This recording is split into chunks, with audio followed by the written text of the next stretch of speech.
Pamirsa, workshop deep learning serta pengenalan kurikulum cinta. Kegiatan punika kalaksanakeun di STAI Atakwa, Ranca Ekek.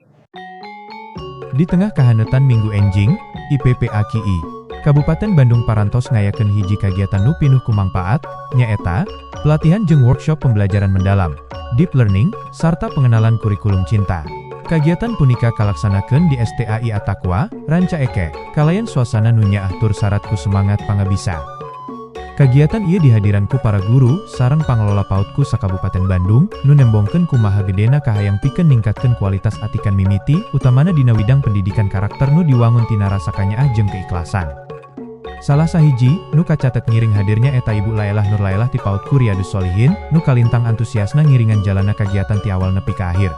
Salaku agenda utama dipedar ngeunaan kurikulum cinta minangka hiji pendekatan anyar nu baris ngawanohkeun pendidikan dumasar kana cinta, silih asih, jeung silih hormat.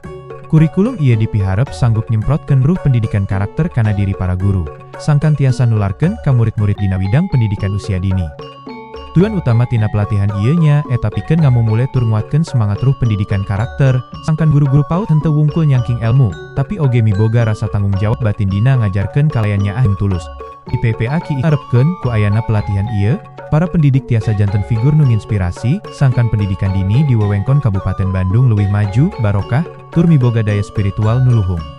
Roni, tim liputan TV News Indonesia ngalaporkeun.